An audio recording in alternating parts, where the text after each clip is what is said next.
Hello, it's Jessica here again from the Quotation Bank, and welcome to this edition of the Quotation Bank Revision Tutorials, designed to help you in preparation for your GCSE English Literature exams. In these videos we take a key quotation from the text and provide a great model for how to go about analysing it and getting the most out of it in an exam, as well as providing you with the framework for an excellent revision activity you can then do on your own. In this episode we will be looking at Shakespeare's Macbeth, following the format of our Quotation Bank study guides, where we take 25 key quotations and explore interpretations, literary techniques, analysis and suggestions on which essays the quotations could be used in. The Quotation Bank has guides for a variety of GCSE texts available on our website, Amazon or online, so go and have a look, as well as follow us on social media. And if you find this video useful, don't forget to give us a thumbs up and subscribe here on YouTube.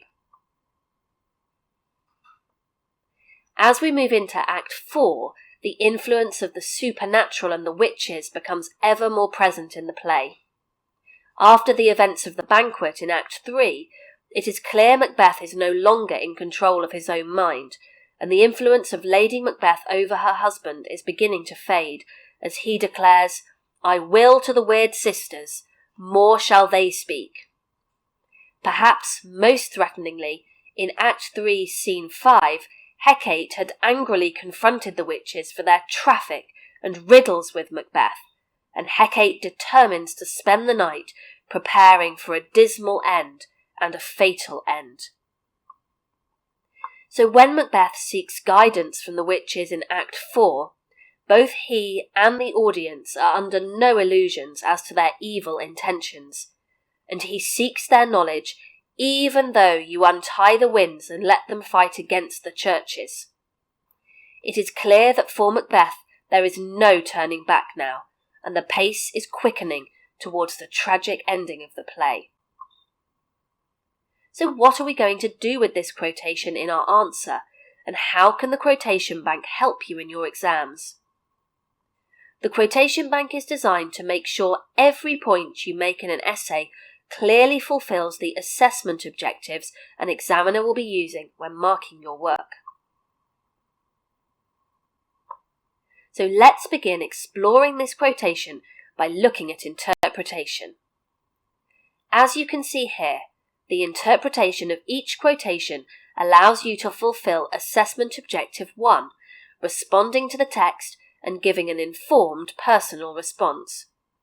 It's important you don't simply explain what the quotation means, but that you give your personal response to its effect on the audience.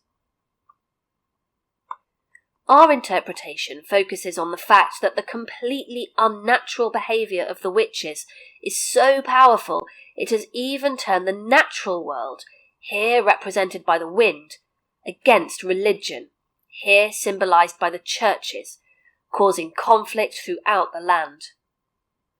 The context surrounding this quotation cannot go unmentioned, and certainly helps appreciate not only how blasphemous Macbeth's behaviour is in seeking out an enemy of God for assistance, but also how reckless it was for a king to seek such destructive guidance and counsel. Do remember, the divine right of kings states that the king is God's representative on earth. For Macbeth to actively seek those who go against the churches threatens the spiritual purity of an entire nation. Furthermore, a country's stability was founded on a monarch being surrounded by wise counsellors, both spiritual and political. To take the counsel of the witches, who could unleash the winds, is not the basis for stable government. But now we want to delve into some detailed analysis of how Shakespeare conveys this idea to the audience. And we're going to start by identifying some literary techniques.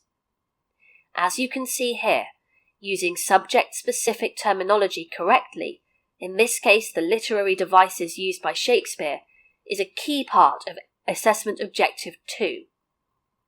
In this quotation, there are some very specific language choices, as well as use of personification and of pathetic fallacy. It is important at this stage to remember, never simply technique spot.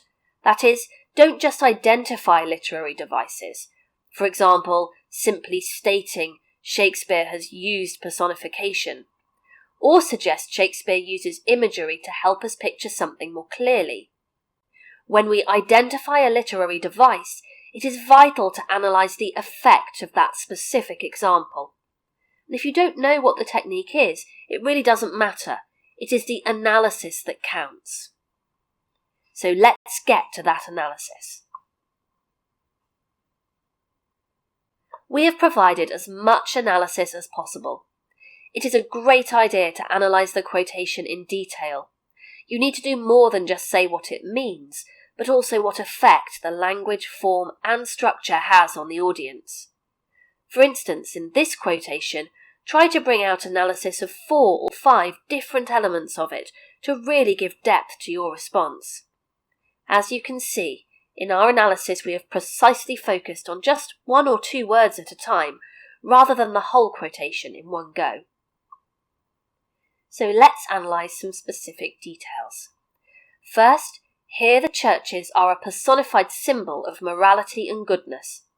It would be distressing for a religious audience to see Christianity attacked in this way, and by using personification to humanise the churches, makes them seem all the more vulnerable to the immense power of the witches. For an audience member that saw religion as providing salvation in the afterlife, and who had a king in James I who actively believed in the power and evil of witchcraft, the action on the stage would enhance their already held fears of the supernatural.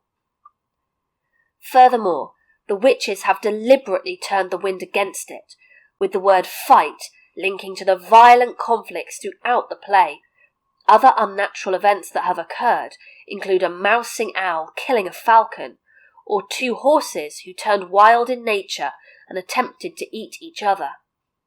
The phrase "let them" implies the witches are not only in control, but also had the ability to protect the churches if they wanted, or even provide support. Instead, "let them" implies a deliberately destructive act.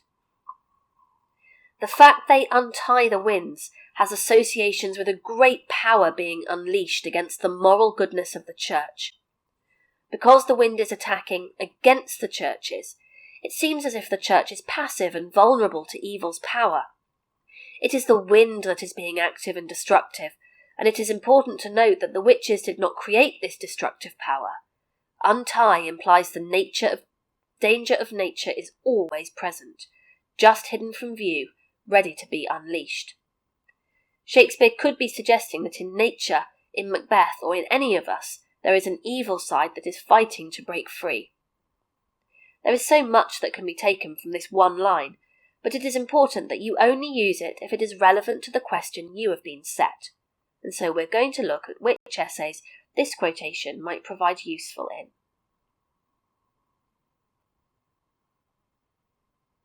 Your answer needs to be focused to fulfill assessment objective 1.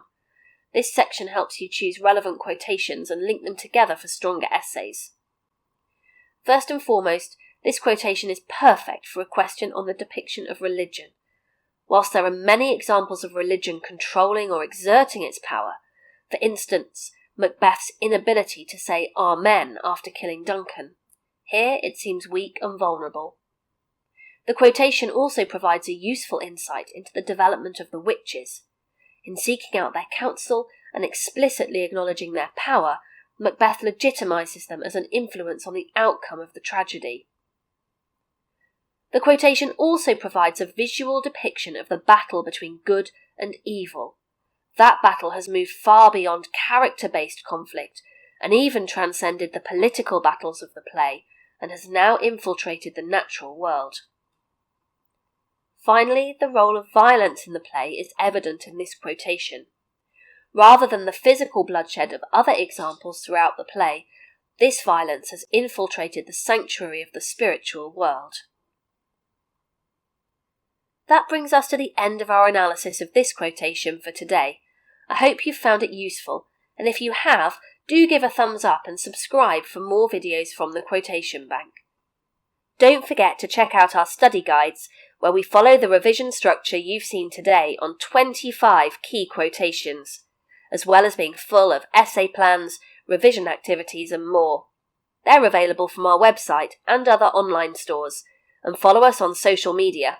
Send us a quotation and we'll try to help you out with your analysis. Thanks for listening and good luck with the exams.